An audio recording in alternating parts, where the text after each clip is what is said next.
Welcome back to that Grief Relief podcast. My name is Katie Overy and I have no idea why I just said my name. I don't think I've ever done that on any other episode. I think you have actually. Have I? Yeah. I'm just going to go with it. Thanks so much for joining us today. I'm really excited because one of my busy friends is here, Dominique Zawisza. Hello. It's quite a nice name to say. Is it? It's not a nice name to spell. It's not a nice name to read apparently either because nobody gets it right. Spell it for me. Z-A-W. You can stop right there. It starts with a Z and it's Zawisza. Zawisza. It's a great name. So it's a Polish name and the W is pronounced as a V. So it's Zawisza. Whereas I get lots of Zawisza, I get Zimbabwe. Zawisca's good. Zanzibar I've had before as well. Zanzibar. So Dominique and I used to work together and we've had some amazing times working together.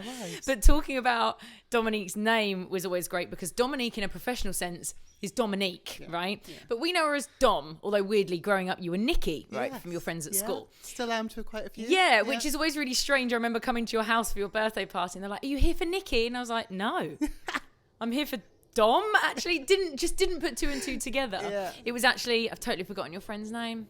Oh dear. Nadia, yes. And anyway, so Dom, can I grab this? Dom, have you got these slides? Dom, have you got this? And Dom, we're going to be late for a pitch. Dom. And then once, in front of a client, I called Dom. Dom. Did I catch you out on it? Did you catch me out on it? Or did you catch me out on it? But actually, you were brill because you didn't say anything. It was with your friend of mine from Maidan, right? Oh, there we go. And then, so when you went out, we were in the car. I was driving, went back, and you literally... kind of Dominique didn't really make eye contact with me. She was like, yeah, it went really well. And she went, don't call me Dom again in front of a client. I was like, okay, I'm so sorry. I think I gave up after a few years or months. I was just Dom, and I was like, that's it, it's Dom really? Now. Yeah, and then clients started calling me Dom, and I was like, here we go. Which is annoying because it's a beautiful name. Like Dominique is a beautiful name. Yeah. My friend's sister is Genevieve, and they call her Jen. I'm like, no, Genevieve is a beautiful name. Yeah. I don't know why I felt so strongly about it. So, Dom and I have been talking about this podcast for a long time. You've been a raging fan. Huge fan from day one. Since episode 1. Yeah. Because I know that you've gone through some bits and pieces and we've spoken about that over time. Yeah. And why I'm so grateful for you coming on the podcast is because whilst you have suffered grief through a death of a family member, which we will talk about, you've actually suffered grief non-death related, which is a very, very interesting take. And not many people realize how much you can grieve something that isn't death. Yeah. I've mentioned it before about even relationships, even friendships or job losses and things like that. Yeah.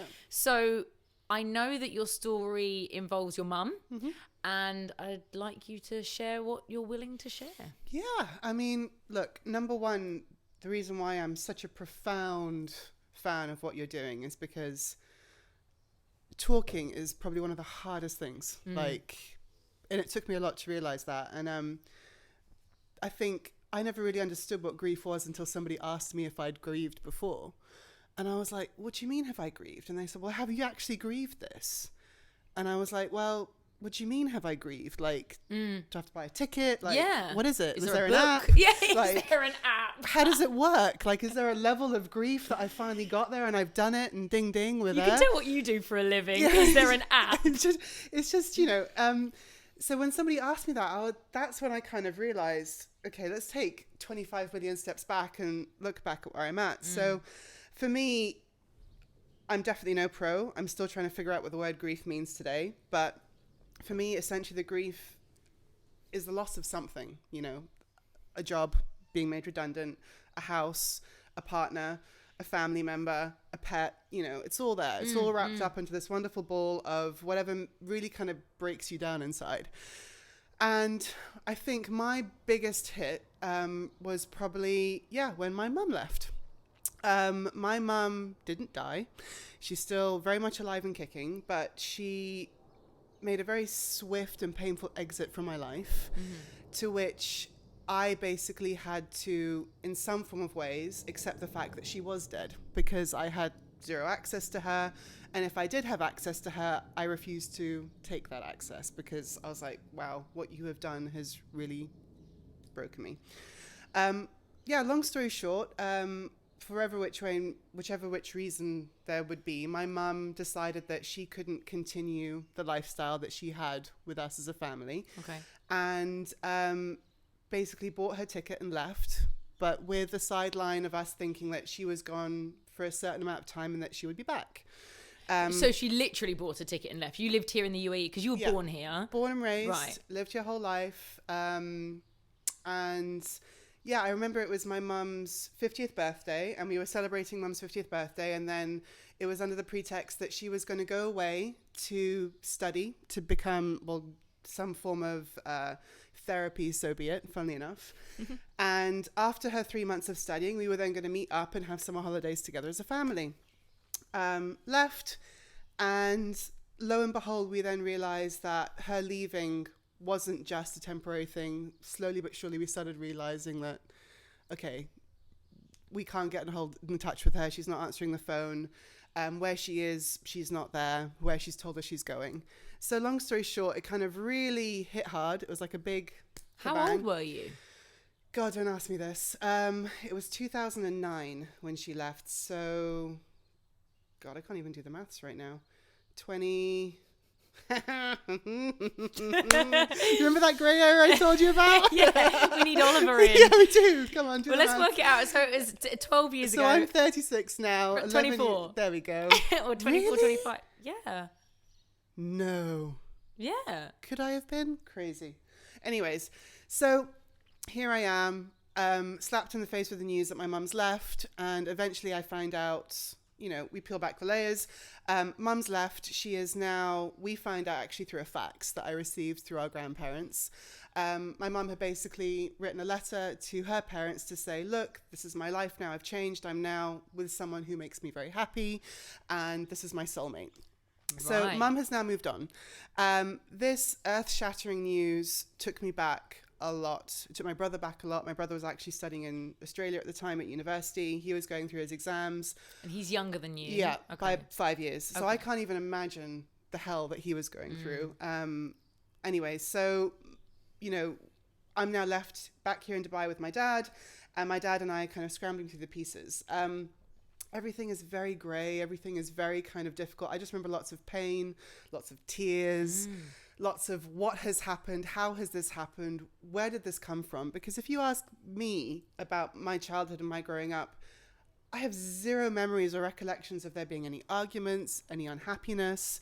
But clearly, my mum was very unhappy because she left. Yeah. Now, I'm not using this platform to kind of berate or put my mum down because, as we'll talk in this podcast, this is the relationship I'm working on now. So, yeah, just this profound feeling of loss. Like, I have not got my mum anymore. Like, she's just disappeared, but she's alive, but she's gone.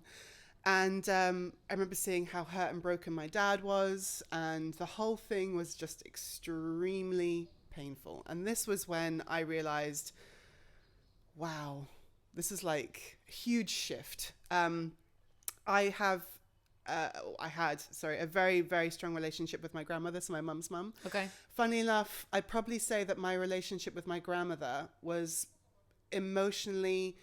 not emotionally, but like I'd talk a lot with my grandmother. Like, so if I'd broken up with a boyfriend or if like I was, whatever it was, I'd gossip more with my grandmother. Okay, nice. What did you call her? Babcia. Okay. Yeah. So in Polish, it's actually babcia, but as a kid, I grew up saying babcia, so it continued that way. I just love that here. I love asking people what they call their grandparents. Yeah, Babcia. so babcia. So she was basically like my mum from a mum, but dear and strong to me. Anyways, so I forgot my train of thought now. Where was I going? You were just saying about it was such a huge loss. Yes. So losing that was it. your so mum. I remember being on the phone with my grandmother a lot and being like, what's going on? What's happening? And even my grandmother couldn't really give me an answer. She didn't really even know. And if anything, she was very hurt and betrayed by her daughter and what her daughter had done too, because no one had any clues. Like, what's happened? It was like, boom, she's gone.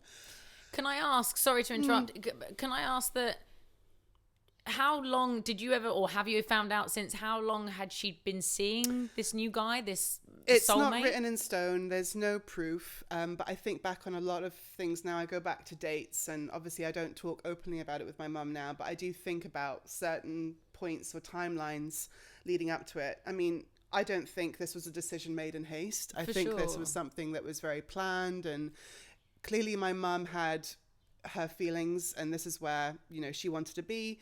And you know what? Fine. If things like that make you happy and this is what you needed to do. But, you know, now, obviously, after everything, all the teachings I've gone through, and as a mum, obviously my life has changed. I'm now married. I'm now a mother of 3. Is that the way I would have done it if it was me? Right. 100% not. Yeah. You know, but then again, I'm not in my mum's shoes, and my mum clearly was going through something in her life that made her realize that this was the only way out. And this is my mantra every morning, like, Mum, I know that you're probably going through things in your life that you felt that you needed to gather with. And this is the way that you had to, you know, get out of the situation. And I have to forgive you for that and accept that and move on. And it's taken me a good 10, 11 years to get to be able to say that out loud. And I still do it to this day. To this day, it still knocks me up. It still, you know, crunches me up in a big ball. And, you know, I get on a Zoom call or whatever with my mum, and I still have this initial layer of, I'm so angry with you. Yeah. How could you have done this? Yeah. And yet we move on. So how did you move on? Because I don't want you to jump ahead too much, because I want to understand then the timeline between you feeling this, you know, you and your brother feeling this severe loss. You have no access to your mum. She's left your dad. She's met someone else. Boom. How long then did you not speak for? Then when did you first speak? Why did you speak? Because I know, you know, I was blessed enough to go to your wedding. I know that your mum wasn't there. And I know things have changed, as you say, with you becoming a mum. So when was that first contact afterwards? Probably must have been a few months afterwards. I remember getting on the phone with my mum. Funnily enough, I'd went out for some drinks with some girlfriends, and one of my girlfriends was at the table, and obviously I was kind of pouring my heart out. They were asking me questions. And she said, have you ever told your mum any of this? And I said, well, no, I haven't. And then she's like, well, maybe you should. And I just said, I just don't know how. I don't know what the platform is. And then she's like, doesn't matter the platform. Don't think into it. Just get on the phone and talk to her. And that was like a lightning bolt moment when I thought, you know what, it's so true. Why am I sitting here holding this back? So, and I remember the exact place where it was. It was probably the worst place in the world. I was in the office, and I was at my desk. And I just remember sitting there thinking, nothing. I just couldn't think anything. I couldn't work. I couldn't focus. And I thought, you know what, sod it. I'm going to get on the phone with her. I'm going to talk to her. Then and there. Oh my God. I picked up the phone. I was actually on my desk, and I remember standing up and going up to the office door. And I didn't have my own office by any means. It was like a cubicle of 6 people in a room, and there was nobody else in there. And I thought, I'm going to close the door and have this conversation with Mum. And it was a long conversation. I bawled my eyes out. I cried my eyes out. I told her I missed her. I told her I loved her. I told her everything. And I told her how angry I was with her. Like, how could you do this? And I don't remember much from her response. I think she did a lot of listening and letting me kind of release. And then eventually it was, you know, I guess in her eyes, we weren't kids anymore. We were adults. And I'm kind of like, nah, I'm still your daughter. Like, I still need you around. Like, what's going on? Like, why would you do this? There wasn't really an answer. And to this day, I don't really have an answer. Because that's what I was going to ask. The difference between... I do understand her not being happy, perhaps in the marriage she was in, and she's met this new person, but to not speak to her children, regardless of your age. Yeah. So you're saying Zav would have been 19, you would have been 24, give or take. Yeah. I don't think there's any reasoning behind that, and she's never given you an answer. There's been no rationale. There's been no. I mean, again, I talk to my therapist about this very often, and obviously for me, what would be great would be, you know, my mum coming in on a white horse and coming down and apologizing and saying, I'm so sorry for buggering up all these years. And that would have been lovely, but that's never going to happen. No. And I have to come to terms with that. It's never going to be the case that my mum's going to walk in and say, I'm so sorry, I did X, Y, and Z, and, you know, my bad.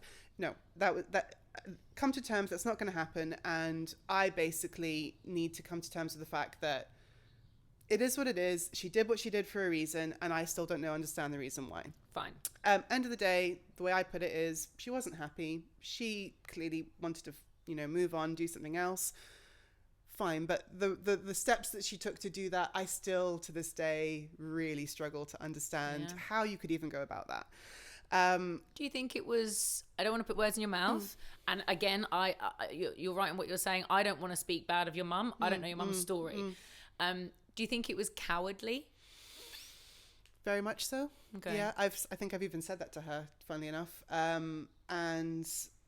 But then again, you know, my mum will turn around and say, look, I've tried to talk to you, I tried to say these things, and I then feel aghast by being like, well, if you talked to me, we would have talked about it, but I don't remember having those conversations. So I get it. There's two sides to every story, and my mum clearly has her side, yet I still fail to understand it, and we probably haven't had that conversation together enough. Like I said, we are working on our relationship, and it's, you know, I'm not going to say it's all peaches and roses when we're together. It's definitely not, but, you know, we work on it bit by bit and day by day, and it's very, very difficult and painful because, as you would have realized, I've gone through momentous stages in my life, being married, having kids, and she's not really been there for much of it. No. You know. But out of whose choice? Definitely my choice. Okay. And I think also, yeah, it could just be awkward, wouldn't it? Like, it just wasn't right. And anyway, I digress. So obviously going through these stages of, you know, losing my mum, I think I then, without understanding what grief was, without understanding what I was doing, I threw my head into, basically, when you throw a problem at me, I try to come up with solutions. And my solution at that time was, right, further my career, work really hard. What am I going to do? Fine, start doing my master's degree. So I jumped headfirst into a master's degree. And not only was it a master's degree, it was on the back of, what's it called? A scholarship. So it was the added pressure of like, I need to do this really well or else they're going to ask me to pay for it. Yeah. So no one wants that. Yeah. Head into my books, work. And then I remember waking up one morning and the company that I was working for, I was miserable, hated every minute of it. And I thought, you know what, life has to change. Like I had this drastic moment of change it. And I remember going into work one day. I sat down on my laptop, wrote my resignation letter, walked into my boss's office, handed it in.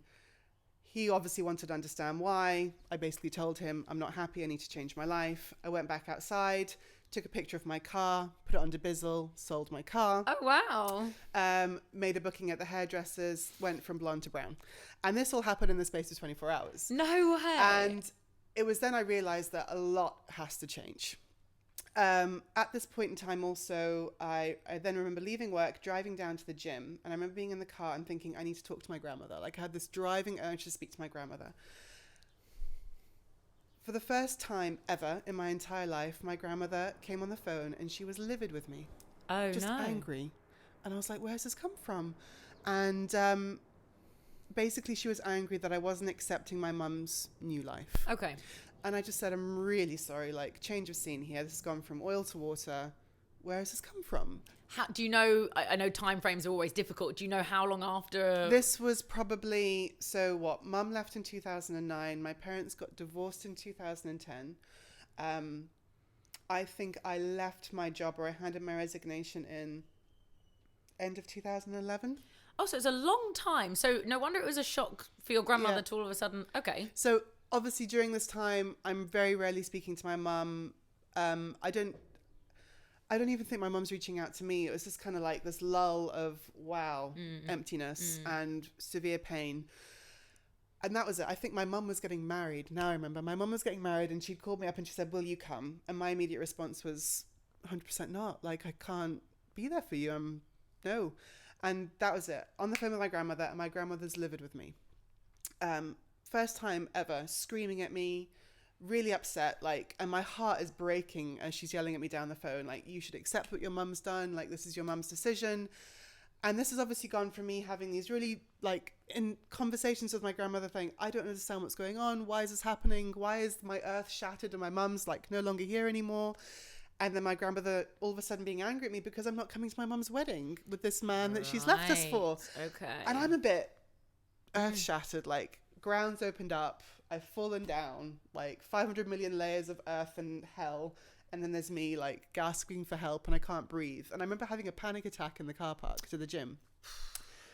And I couldn't breathe, I couldn't do anything. And I just remember getting out of my car and I think I did like 3 laps of Safa Park, just trying to get my air back into my lungs. And I was just earth shattered. And amongst all of this, like, you know, I can't believe my mum's getting married. Like, what's going on? Like, she's starting a new life, and I don't even feel like she's closed one off with us yet. And it was just grief after grief after grief. I then start working at a new company with you. Well, I joined and then you joined afterwards. And I don't think you were there for this point. If you were to ask me the lowest of the lowest point in my life, apart from my mum obviously leaving, it must have been, I was at this new company and I just started working and I was on like probation, if you want to call it. And I had this huge project on my lap, which there was a lot of pressure and a lot of, you know, emphasis to make sure that get the job done. And I get a phone call from my mum saying, and this is, she just got married. She just like maybe a week after so being married. I'm at the hospital with your grandmother and it's not good news. She hasn't got long to live. The doctors think she's got a couple of months. It's pancreatic cancer. And I'm like, obviously completely gobsmacked. I'm sat in that office with the 6 tables, you know, Reg in the background. in the villa. And in the villa. And I'm just gobsmacked. I'm shocked. So I like stand up and I walk out and I'm like, and it's been a long time since I've spoken to my mum. So in the midst of all this, I've had this huge fight with my grandmother. Keep that in mind. The last time I spoke to my grandmother, she's screaming at me. Next thing I know, she's in a hospital room. So I'm like, I don't really know how to take this news. And then mum's like, look, you know, I really think like, you know, you should get on the phone, like whatever it is, can you come down to Spain? My grandmother's in Spain. And I'm like, well, okay, let me just wrap this up. Obviously the day goes by. I get another phone call from my mum. It's getting worse. She's got a few weeks. All right. So I got on the phone to my brother and I'm like, look, this is a situation. What do we do? And my brother's like, look, let's just get on a plane and go. And I'm like, well, I can't right now. I'm on probation. Like, what's going on? Da, da, da. So I remember having internal chats and then Eid was around the corner. So I was like, great, let's get on the plane during Eid and we'll get down to Spain. Which is a public holiday here in the sorry, UAE. No, don't apologise. Then next day I get a phone call saying, yeah, it's gone to a couple of days now. It's getting progressively worse. And this is happening like... And in the back of my head, I'm going, is my mum doing this to like get me to see her? Surely that would be a really sick joke. Like, no, she's not doing that. Yeah. And all these thoughts are going through my head. I'm a bit lost. I'm in this new job that I really want to try and, because, you know, this isn't, I'd made like an earth-changing career. Like I went from working corporate to all of a sudden now working, you know, in a boutique. And everything, I had a lot on the plate to offer and to show or prove that I wanted to work here and working hard. And all of a sudden there I am going, can I please leave? I need to get out of here. So Xavier and I jump on a plane a few days later. We get to Spain. I land. I immediately call my mum to find out that 2 hours prior to landing, my grandmother had passed away. Oh no, Dom. So yeah, it was earth-shattering. I don't even think my brother and I cried. We just kind of went blank. I remember standing there waiting for the suitcases. We didn't even have suitcases. We had carry-ons. You were still in the airport. We were still in the airport. I remember getting off the plane, and the second I got off the plane, I called my mum to say we've landed. And my mum, out with like hardly any air in her lungs, I remember her saying to me, she's gone. She left 2 hours ago. So I was like, how has this happened so quick? Like, it was last week you called me to say that she had months, and then she had weeks, and then she had days, and then we're playing with hours here. So because cancer is a complete and utter shit bag. Yes. And this was my first experience of this whole thing. So, and honestly, like losing my grandmother was tremendously painful. And the fact that the last conversation I had with her was an argument. After the amazing relationship that you had all Hugely your life. Amazing relationship. Yeah. Like if you ask me about, you know, childhood memories and tastes and smells, a lot of them veer towards my grandmother. And anyway, so I remember just being very blank. I remember driving to the house in Spain, and I remember it just pouring down with rain, and my brother and I just being so quiet and just getting through it to get there. And then the next huge leap was to then see my mum with her new husband. I was just gonna say, and you'd never met this guy? Well, yeah, this is I had met him before, so this was somebody prior in my mum's life. Right. That she's gone back to. Anyways. But at this point you didn't know that they were together when you'd met him before? No. Right, fine. No. So I walk into the house, which is my grandmother's house. I'm really stressed listening to this. I'm stressed talking about it. So I walked into the house, which is the house that I've technically grown up in. Like we go there every summer, and it's now with my mum and her new family in it. And I'm like, oh my God, this is so difficult. And on top of that, my grandmother's dead. So clearly Xavier and I had made the decision not to, Xavier being my husband. Wow, from a small town. Wow. So we made the decision obviously not to stay in the house, and we took a hotel elsewhere. So the next time I saw my grandmother, she was in a coffin, and it was so difficult and painful. And yeah, at least we got over that. We got over that hurdle, and I came back to Dubai, and again, just broken. Like, so many emotional waves going through the whole thing. Anyways, then get married. I meet my husband.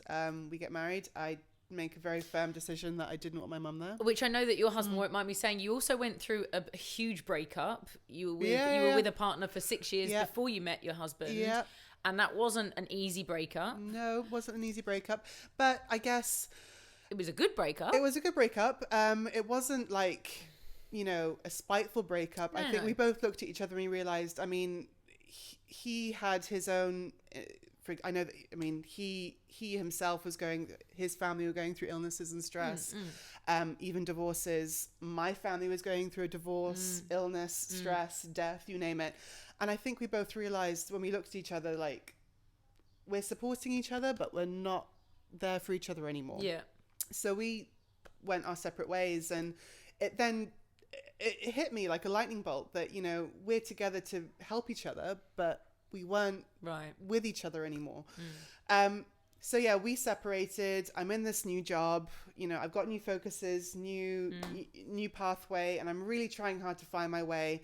And at the same time, emotionally, I'm held on to like the fact, all these internal stresses of what is loss and what is grief, and she'll start pushing it all back, going, okay, fine, move on. And meet my husband. We with each other for a certain amount of time. We get married, and I remember having the conversation with my mum. I called her up and I said, I'm getting married, and I don't really want you to be there, because I know that if you're there, it's going to be a tough one. Like, I've got other family members there as well, and I don't know how it's going to work, and this day is not about this problem, it's about me. And she agreed. She said, I understand your decision. Wholeheartedly on my mum. She did not make me feel bad about it. She didn't make me feel guilty, so I'm grateful for that, and I had my wonderful day. Move on. It was average. Yeah. it was average in the middle of the Italian countryside. It's just an average 3-day wedding in a vineyard. Pizza and Prosecco. That. Bit of a picnic. It was, anyway, so we're married, come back from my honeymoon, and hey ho, I'm pregnant. Joy, here we go, and have a baby. And my life changed. I was like, wow, I'm a mum. And don't ask me what happened, but, you have a child, and all of a sudden something in your head just goes, boom. And obviously... I've heard. That's why I'm staying clear. Obviously, don't get me wrong, when you're pregnant as a female, a lot of the time you want to turn around to your mum and be like, what does this mean? And what's happening here? And what do I do now? And lots of these like feelings that you have as a female when you're pregnant, you want your mum. You immediately want to like go to your mum, but... I didn't want to pick up the phone and ask my mum, because obviously I felt like that cord was still cut, and in my head my mum was, how can I put it, the woman who raised me and made me who I am today. That woman died for me, and the woman that I'm trying to rebuild a relationship with now is a completely new woman. Okay. And that took, so that I couldn't just pick up the phone and be like, oh, hi mum, like, what happens now, and help me, and what does this mean? And so I never had that. And luckily I had a great band of friends who had kids at that time, or close to it, so I got a lot of support and advice and feelings from them. But still I couldn't help but feeling like, God, I would kill to have my mum around right now. And my mum's not dead, she's alive and kicking, and she's there in the other country, and she could have been here with me, and it was just a lot to get through. And I could have had my mum with me, but I just didn't want to. It didn't feel right. Like, I'd lost that woman. And anyways, had my child, and all of a sudden I started realizing that I really respected and loved the relationship that I had with my grandmother, and I didn't want to take that away from my kids. And I remember waking up one morning and saying, something's going to give. Like, this has to come to an end somehow. and I didn't know how to do it. And I was soul searching and trying to figure out how this is going to work. Tried a couple of times with my mum, ended up, being either painful or ending in tears and not working very well. And I have to admit, it took me a while. I can't give you a timeline, but it took me a long time. And people kept on saying to me, have you ever thought about going to see a therapist? And my immediate reaction was, not a chance in this God green earth am I going to see a therapist. And they were like, but why? And I'm like, because my mum's a therapist. And I refused. I was like, no. I don't believe in this. This is wrong. No. And don't ask me what the turning point is. I think I was out for dinner with one of my friends, and she started talking to me about her experience, and she'd actually lost her dad. And she basically said, look, I'm not going to tell you to do it, but if you ever want to, this is my therapist's name and number. Yeah. And she just left it, and we didn't talk about it anymore. Nice. And I took the piece of paper home and I left it in my bag. And probably a couple of days later, I picked it up and I was like, you know what, I'm going to give it a go. And I did. And I went to go see this therapist. And I'm not going to say it was a turning point, because the first time I walked in and I was like, oh, what's going on here? And we spoke. And I was like, how is this? It's definitely not, a one-stop fix-it type situation. Yeah. This is like... You wish. This is like a marathon. And so did my first session and did my second session and continued. And I built myself up. My goal, my end of my marathon, was to go and spend a summer with my mum, which we did. We spent, I think, a couple of weeks with my mum. And we got through it. I mean... But this wasn't the first time I'd seen my mum. Like, my mum had come out to Dubai when my first child was born.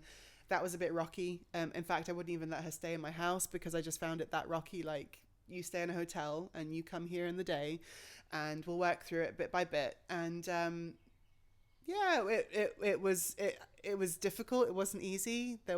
We had a few arguments. But I still realize that this still isn't right. Like, there's still a lot that needs to be done here, and it's just very difficult to talk openly about these things. And we tried and we got there, but it still wasn't right. So this therapy was helping me get to the concept of, right, I need to open up, and I don't even know what word is anymore, is to open up, but just be with my mum and be together harmoniously and somehow find that rhythm together. So we did so, and it worked out quite well. I'm still not idyllic, and I don't ever think it will be idyllic. I don't think it'll ever be that way before. But what made me happy is that my kids were with my mother, and they were calling her Bacha. No way. And they were running around in the garden that I was running around in, and they were, building memories. And, my mum had made a really big effort to make them feel happy and comfy, and, everything, like, be it painting together, whatever it be. And that made me feel happy. So I was like, okay, right, we're on the right path here. And I don't know, it's tough because even to this day, when even to the simple task of booking my next appointment with my therapist, in the back of my head I'm like, ooh, I don't know, I'm not going to say that therapy is like the fix it, because I still find it very difficult. And my therapist was based in Dubai, and now she's moved to South Africa, and we talk on Zoom. And it's just, and funnily enough, I say this to everyone I meet now, like, I think it's so important to have somebody outside of your friendship and family circle that you can just talk to and remove any opinions, any thoughts, like whatever it may be, and just talk openly. And I've now tried to make it a firm effort to make sure that even if I don't feel like I need a session, I'll do it anyway. Yep. So funnily enough, I had a session just this week, and I felt fine. She's like, how are you? How's things going? I'm like, great. We did this, we did that, we did da. And then, so we sat down and she goes, okay, well, what about this? What about that? And we started talking, and I was like, oh yeah, that was good. And that was fine. She's like, let's talk about this a bit more. And she found something, good, don't even know how she did it, but something that kind of upset me. And it was actually on a phone call with my dad, and my dad had said something, and I was like, ooh, ow, ooh. And I pushed it back, and she plucked it out from me somewhere, and she said, this is bothering you. Like, why didn't you say that to your dad when you were on the phone with him? And it was something silly. Like, I think I was basically, my dad's in Canada, and there's a 12-hour difference between us. And I wanted to have a chat with him. And you know, he was like, yeah, in about 5-10 minutes. And 5-10 minutes had passed. And I said, look, I'm just getting the kids to bed. Can you just give me 5 minutes? And he's like, look, the dogs are gagging to get to the dog park. We'll chat tomorrow. And I'm like, dogs, they can wait. I want to have a chat with you. Yeah. He probably won't know this, so he's going to hear this if he hears the podcast. So, Dad, it really upset me. And so, yeah, I remember pushing it back to the side of me going, couldn't he just put me in front of the dogs for a minute? Isn't it weird? Yeah, and I didn't think much of it, but I remember it upsetting me. And then, you know, my therapist was like, just tell your dad in the moment. Just say, look, Dad, can you just put me in front of the dogs for a second? And it was nothing big. Like, it wasn't like, how could you, Dad? But it was just like, she pulled out of nowhere. Because she said, well, what is it that you want to talk about today? And I just said, well, you know, I get easily frustrated with small things when I probably shouldn't have. And then she dug. And she's like, well, this is the reason why. Because you've been holding it back for so long. So, yeah, I don't know. And I guess also throughout this whole journey, I've also realized, and I'm being in quarantine, being in all this wonderful world that we're living in, not wonderful, terrible, painful world that we're living in at the moment, a lot of subconscious feelings are cropping up as well. So also through my therapy, I realized that I started, like, for the first time in a very long time, I started having kind of like questions for my mum. Like, I remember calling my mum up, and it was some random hour of the night. And I said, Mum, remember that time when we had to go to Guyana? It was in South America, because there was the Gulf War that was kicking off here. My dad's dad at the time was working as a high commissioner in South America. And we thought, well, my parents thought it was all very well and safe if we just get out of here. And so my dad shipped my mum and me and my brother to Guyana, and we were there for 6 months. I must have been 6 at the time. My brother must have been a few months or just under a year. And I said to myself, like, how on earth did she do that? Like, you know, I've got kids, and I couldn't think about flying halfway around the world with 2 kids by myself in my parents-in-law house and thinking. So I remember calling up my mum, and for the first time I had this heart-feeling conversation with my mum going, how did you do it? And I was like, I felt, wow, how did you do that? Like, that's pretty crazy. And plus, you know, I was in school at the time, so my mum was homeschooling me in you know, her parents-in-law house, and she had this small kid.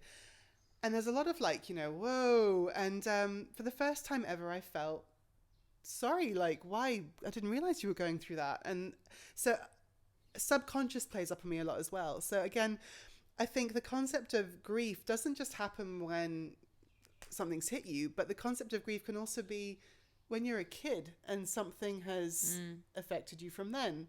And then it plays up on you again when you're an adult. So there's a whole plethora of grief out there that we don't even realize is there until eventually we awaken our senses to think that could probably be the reason why. Yeah.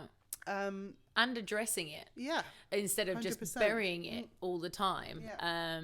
Which is what my brother Russell in his second episode where he came in, and he said, you know, I was like, yeah, I've dealt with that. Yeah. Then knowing like 5-6 years later, oh no, that's right, I haven't. Well, that was my answer, was jump straight into it, you know, do a scholarship, change my job, you know, all this jazz. Like, I went crazy into health and fitness, and and that's one of the big things that has come up a lot on the podcast and through, you know, recent grief that I've been through, is that the amount of people, I mean, and I would say 99% of people would say, just keep yourself busy. Keep yourself busy. It's best thing to do, keep yourself busy. Yeah. I couldn't disagree anymore if I tried. Yeah. Sometimes, and actually it was when I'd suffered 3 deaths within 14 months recently. But it was the last one. Yes, he wasn't the closest to me, but it was still a significant death in my life. I was okay. I was shocked more than sad. But I literally took a duvet into the spare room, because it was never made up. Took a duvet into the spare room, and I stayed there all day. From the moment I woke up, I just went into another bed. From the moment I went to sleep, when I just got into my own bed, and I watched Friends all day. Yeah. I was fine. I didn't sob. There was no crying. Messaging a few friends, obviously backwards and forwards, sharing our loss. And I just had to take that moment. Yeah. That day, and then I was okay. Yeah. because so many people are saying like, yeah, I just got straight into this, and then all of a sudden exactly what I did. Probably not a good idea. No. I'm not an expert. Yeah, it's exactly what I did. I'm getting quite an expert in death. But I'm not an expert on that. You still should do what I tell you to do. You should do those little clips of the cartoons. So basically, I don't know why, and maybe it's a thing that's come out really badly. So no, it's not at all. It's so funny. In an office situation, and I've introduced it to kind of each work environment that I've joined. If someone will say, anyone know where Dom is? I'll go, oh, she died. And that's what I do. To me, that's funny. Obviously, when you come to a region like this with different cultures, some people will be like, you can't say things like that. And, oh, what would happen if she did die? And I'm like, well, it's not my fault. It's not really PC, is it? No, it's not. It's not very PC, but it's really funny. It's hysterical. So, and it's just, and it will always carry on. And is John around? Oh, sorry. He died. And then they'll go, what? And they go, oh, I don't know. I think he's just at the coffee shop. Yeah. So I don't know why I've always just said that. Hysterical. I can't remember the first time, and as well, I really break people down. Like when I join a new office, I'll do it, and people are like, you can't say that. And then like 6 months in, where's Katie? She died. Yeah. And you're like, okay, that's not. I did work with someone who didn't really understand the concept of it, so they then started doing it, and it was quite funny. So everyone would be like, oh, where's John? Oh, he died. Sorry. And so it was my friend, and I said, oh, has anyone seen John? Again, it's always John. Has anyone seen John? And they went, oh, he died. And I went, oh, no. And he went, yeah, cancer. And I said, no, that's... It's too far. You've overstepped the mark. That's not now funny. Oh, God. That's horrendous. So anyway, I think I had that when you first brought it into the office environment. I was like, Katie, you can't say that. And then afterwards, you kept on saying, I was like, it's just brilliant, cracked up. And you got to do the face as well. You got, And so obviously now when I'm sitting watching a cartoon, and funnily enough, I've tried to like educate Katie on these cartoons that we have to watch over and over and over and again when you have kids, and there are little snippets where they do exactly that. So, I love the clips you sent. I will have to share them actually. I don't know why, and I guess that's the whole idea of the podcast, isn't it? You just got to get on with it, really. Yeah. So the relationship as it stands with your mum. Oh, sorry. The one thing I was going to say when you were saying about important to be able to talk to someone not in your zone, your circle, is I don't know whether it's a very staunchly British thing. I think it's just a normal people who have any kind of morals. When you first go into a counselling session, you're almost apologising for some of the things you say. You go, I know it sounds really bad, but like I'm not getting on with my mum. Or I know it sounds really bad, but I really hate this person. And then you start to realise you don't need to defend yourself in front of this woman or man. These people are literally... well, they're paid to not have an opinion on you, but to kind of help you. And you find that after however many sessions it is, you're just hell for leather because you need to get that out without having to sort of go, oh, I know it sounds bad, but... Because as you said, so take the example... Sorry, Chris. Take the example of your dad taking the dogs down the park. It's like... You want to say to your counsellor, no, it pissed me off. I'm more important than the dog park. Have a word, Dad. But whereas if you were saying that to me, you'd sort of say, I know he needs to get out, and I know the dogs need walking. But it's that it just sits on you, and it's just there, and like, okay, fine, maybe if you ask me, it did upset me, but she had to ask me, what's upset you? And it took me a few minutes to realise, and she goes, something's upset you, and whatever it is, it's still there. So we spoke about it, and then she goes, well, that's it. You're upset that your dad put the dog's park over you. And I was like, yeah, you're right. Damn you, dog park. Yeah, damn you, dog park. But, how is your relationship with your mum now? Relationship with my mum is, like I said, it's baby steps. It's a lot better than it was 11 years ago, that's for sure. Yeah. But, we talk, I wouldn't say frequently, probably, once or twice a month. See the kids, have a quick chat. How's everything going? I have a WhatsApp group with her and my husband, so we chat. My husband's great. He's a bit of the UN Peace Corps when it comes to me and my mum. So he's always there to kind of moderate if ever things. Well, he's a very, very family-oriented man, so that helps. And he's been through his own share. So he's the biggest advocate of talking. And thank God to him, because, you know, I didn't realize, like, from past relationships, and maybe even now when I think back on, you know, did my family talk enough? Clearly we didn't, because my mum had a lot on her chest that she didn't get off, and whether or not talking would have helped, who knows? But, you know, my husband and I really genuinely have a firm belief in, you know, talk about it, get it off your chest, don't go to bed with a grudge, don't even have a grudge, get off your high horse. And he'll say that to me more often, because I find it's a trait that I own. Like, if someone upsets me, like my dad, bury it in there and keep it there for a while and not talk about it. But yeah, it's really upset me, and then it rolls out into other things. And that's just from my dad in the dog park, but you can imagine what else there might be. So I don't know. I mean, and again, this is something that I have to work on, and I work on myself on a daily basis and remind myself. But, you know, talking really is important. And it's so easy to hold things back, and it's so easy, like, you know, fine, maybe your way of addressing that point in time with your grief was, I'm going to grab a duvet and sit back. But eventually, you know, talk about that. Talk about what it is that, you know, made you want to do that, and whatever it is that you missed with your friends. And, you know, to this day, I still try to recuperate great memories and feelings and thoughts I have with my mum, and bring that back into the relationship I have, because, like I said, my mum's not dead. She's there. It's just I'm trying to bridge that gap between these wonderful memories I had as a child and who my mum is now, and then me as a mother with my kids. And God, it's difficult. It's not easy. It really isn't. And, you know, there's so many people out there who haven't got great relationships with their mums, and how do you factor that in with the family that you're in now with your kids? And it's not easy. Have you ever had any regrets? Wouldn't be right, but have you ever thought it's just kind of, it's not worth it? This is really tough, because I must say, I think it's incredibly selfless of you to try and rebuild this relationship purely for your children. Yeah. If it wasn't for my kids, I probably wouldn't have made the effort. And your mum's aware of that. Yeah. Do you think your mum is grateful for you now trying to build this relationship back up? I do. Yeah. I mean, I think my mum's recognized that she's missed a lot. You know, I think especially now with everything being the way it is, like not being able to travel or see, because like we obviously, if we had this summer, we'd have gone back to Europe, and we probably would have made the effort to see her. For sure. I don't know. I mean, I think she feels very left out. We've been blessed with the fact that, you know, my dad was with us for 6 months, and now my husband's mum is now with us for a long period of time. And then there's who is called Nonna. There you go. Yes, yeah. Nonna Maria. And so now obviously there's my mum, and she's very conscious of the fact that she hasn't had this time with us and the kids as well. So yeah, I'd say she is grateful. You know, again, I can't speak for the feelings that my mum has with regards to if she has regret or if she doesn't have regret. You know, hopefully one day we'll talk about it. Who knows?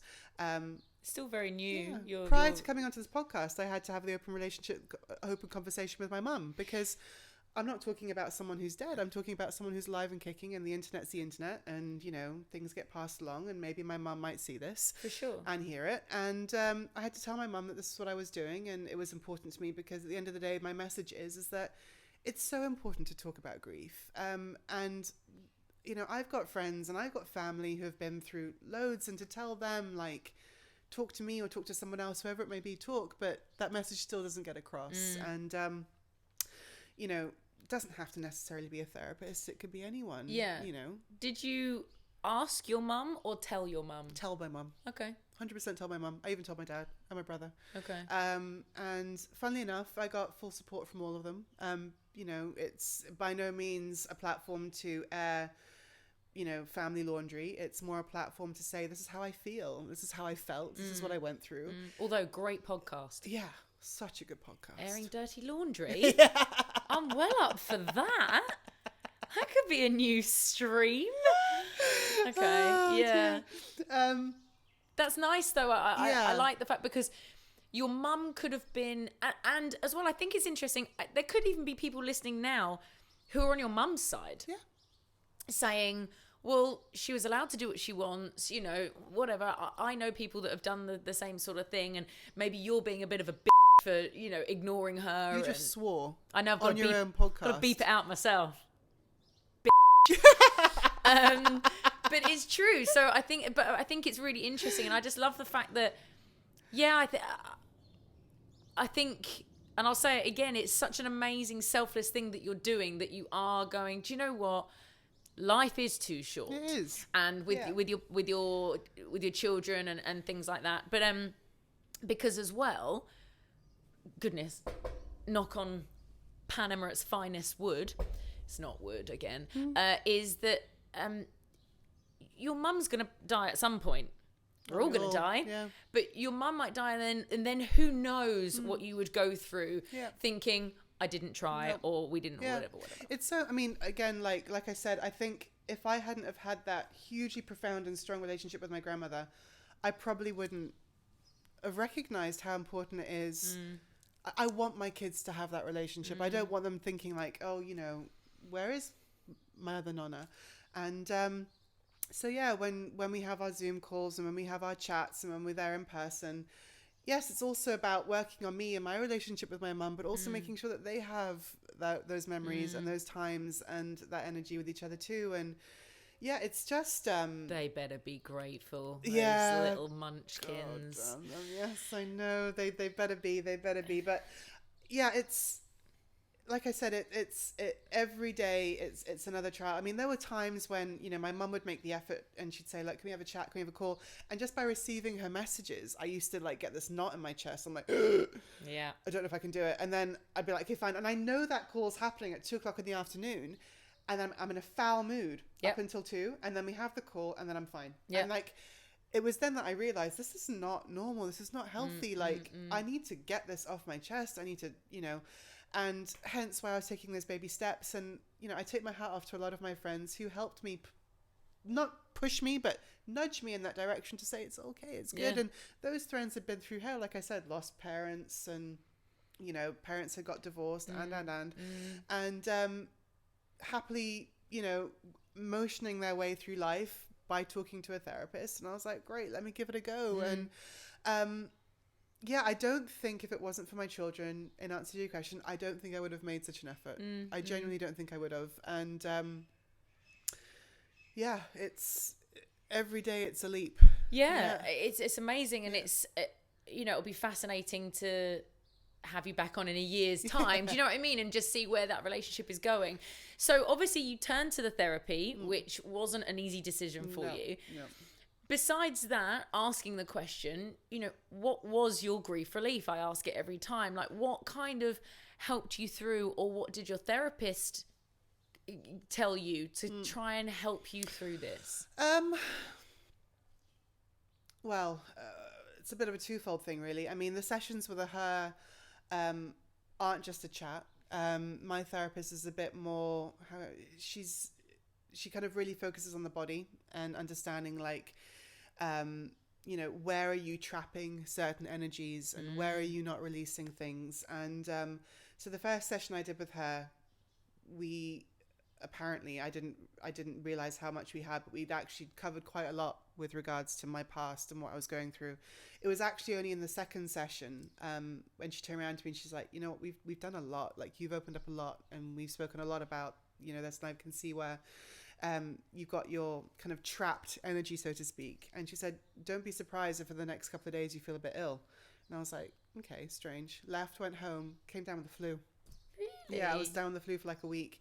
And it was just basically me just locking things up and not releasing them. And she'd helped me realize where those were. And we did a lot of breathing exercises to get through it. And kind of like relaxing and, you know, talking openly about it, almost having like a mini mantra with each other. And I felt incredibly ill. I remember texting her the next day saying, what's happened? And she goes, you've let your body go. Like, you've been holding so much in for so long and you've just let it go. And this is going to happen. Like, your toxins are coming out. People don't realize the correlation between They don't realize it, because like the second you put a wall up and you're like, I'm not going to talk about this because it hurts me too much, you are trapping a flow, so to speak. And that can lead to other things and other illnesses and the list goes on. So I mean, at the beginning I thought that's just a bit airy-fairy, but then eventually I realized, wow, this does make such a difference. And, you know, the simple thing of just breathing became a lot easier. And then I could be able to like talk about things a bit more. And so the more and more and more I was doing these like exercises with her and breathing and talking and releasing and understanding where certain traps were, I was like, wow. And then I started recognizing it. I was like, oh, I can feel like I've really held a lot of stress in recently. It could be anything, like the lead up to a big event or whatever it might be that might be making me nervous or stressed out. I then really, it's just, for me, I guess, what is my grief relief? It's having that me time, finding that space where, whether it be on a park bench with my face in the sun and just breathing, or doing something that makes me happy, but conscious of the fact that I have held in something which has stressed me out, and not just doing it that once for 5 minutes, but progressively doing it again and again and again, and finding that time for you. And it's so easy to get caught up in your lifestyle. Like you have 3 children, so it's heaven forbid how you managed to do that. Weirdly, mine was, we all know our physiotherapist Paul was the stress in my jaw. And I grind my teeth. Oh, I grind my teeth so badly. My dentist hates me. Me too. But sometimes I'll find that I'll be driving or sitting watching telly, and all of a sudden I feel that I'm sitting there tensing my jaw. So very much, opening it up and releasing those muscles. And you just don't realize how much your body takes on. You mentioned about things that you do that just make you happy. Which has wonderfully led me on to my next question, which I ask every guest, is a podcast. I asked you to come to me today with a podcast or an Instagram account that just makes you happy. Just puts a little smile on your face. So apart from your podcast, obviously, which I do love, I have to admit, big kudos to everybody that you've been speaking to. Because they've been amazing. I get the goosebumps and I get the feels, and I think immediately after listening, I'm like, right on WhatsApp, like, oh my god, I get a huge debrief from Dominique after every episode as well, going, this person's amazing, and how did they do this, and this has made me think of that, and I remember this now, and it's great. Like, I love that, and I love the fact that the podcast makes people think differently about their different relationships, or maybe even if they haven't suffered grief. And then my friend Rochelle, so we call her the quiz master because she loves a question, and she will literally be like, right, she'll be like, hi doll, that's what I get. She goes, I'm just about to start episode 7, I'll send you a list of questions, and I get bullet point questions, and I have to answer all the questions. But most of the time, genuinely, I don't edit these podcasts. Except for when you swear. When I swear, when the cat starts climbing up the blind, or there's a knock on the door, because I feel it's important to get everything out. Yes, there are sometimes, probably even now, where people are listening going, you could have cut this, if I'm honest. The one episode I did have to edit was episode 5 with my friend Nicole Magdalani, because we spoke for 12 minutes about cats. Oh dear. Because we're weird. And I was listening, and actually Saz, our mutual friend, she was like, thank God you deleted it. Funny you say that. When my mum left, and then my partner and I, we took the decision to, because at the time I was living with my dad, we moved out into our own apartment, and you're going to talk about cats, aren't you? I got 3 cats. I'm so excited you spoke about cats. I got 1, and then 2, and then 3. The third one was a mistake, but... Oh, don't tell him that. Yeah. I could say the same thing about your child. Your third child. Was actually. No one knew. I still, honestly, it's immaculate conception. It was immaculate conception. Do you know to this day, I still understand how it works. Honestly, your husband could just look at me and I'd probably fall pregnant. How that man impregnates anybody. Anyway, enough about that. So your Instagram account. Yes. Wow. Okay, so apart from that grief relief, I'd have to say, so I've recently, I'm a profound follower of Mother Pucker. Okay, Winehouse. And her sister, funnily enough, has a podcast, Who on the Floor at My Wedding. Okay. We double checked it, and I can't remember what it's called again anyway. It's along the lines of that. Anyway, long story short is that her sister got married, and then at the wedding, basically they found a poop on the floor, and nobody knows how it works. So now they've got like detectives in, and they're interviewing everybody that came to their wedding, and it's like a human feces. Yes, human feces on the floor at the wedding, and nobody understands. And it was on a boat, right? So like their wedding was held on a boat going up and down in Amsterdam. Oh, So they got married in Amsterdam, and not the Thames. No. I'm not great at geography, but I'm aware that's what I know. It's such a great podcast. It just cracks me up. It makes me laugh. Okay, good. It's the type of thing that I'll throw on when I'm in the car and I'm easy listens. Easy listenings, but it just cracks me up, and it's just funny because it's just light humor. And the fact of the matter is that they're so like, they need to find out who did this, and it wasn't a wedding where anybody could have walked in and walked out. You were on a boat, so it's one of their invited guests. Yeah. All the staff, and it's just there, and they don't understand Colonel Mustard. Exactly. So they're going around checking shoes and you name it, and it's great. Yeah, that's disgusting. Yeah. Okay, and you had an Instagram account that you always send me the little cartoons. Yeah, it's so Dino and Comics. They're so cute. Very lighthearted.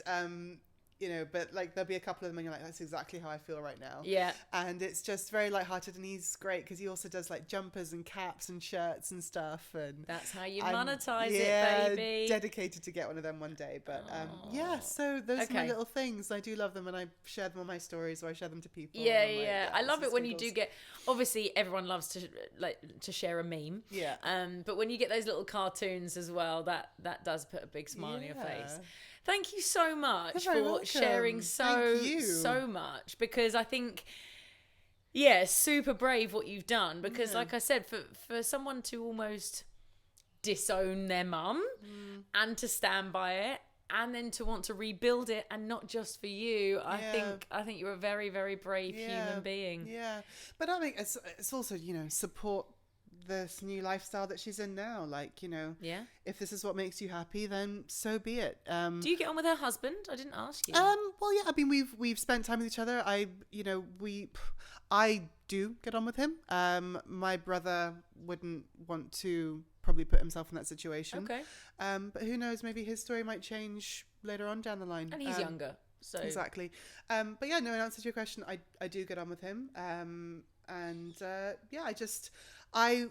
What will be my hope in the day that, I can't really bury the hatchet and say none of this ever actually happened. There's still a huge amount of pain there that sits there to this day. I mean, just talking on this podcast, it gets relived, and you remind yourselves of these things. And, could I have spent more time with my grandmother if this didn't have happened, and but shoulda, woulda, coulda. And like you said, life is just too short, and it's so much more now about enjoying this time with people, especially now when we've not been able to enjoy a certain amount of time with friends and family that we wish we could have been.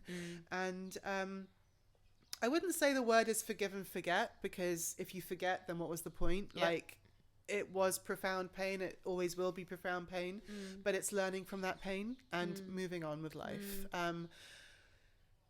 People are born, people die, and you have losses, you have gains, and it's just, how can I make the most of this moment at the right time, rather than kind of sitting back and, taking it offline. It's not easy.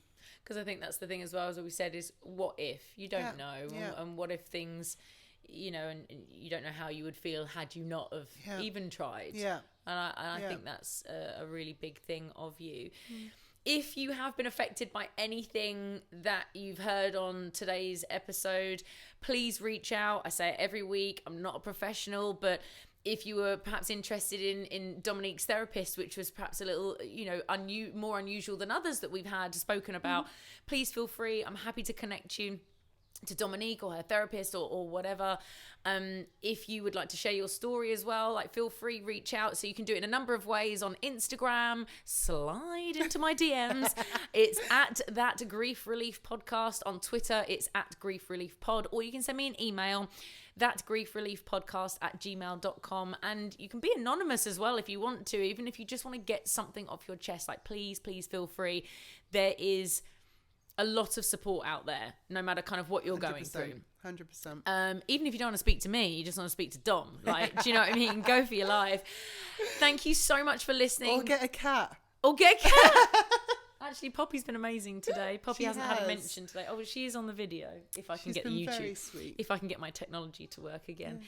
Thank you for listening. Please make sure you like, subscribe, 5-star rating, give us an Apple review or whatever format you're listening on. And same on YouTube as well. Click subscribe as well. Got to get those numbers up. Thank you, Dominique. Thank you. Love you very much. I'll see you Love for you brekkie too. next week. Yeah. Yes. Say goodbye. Ciao.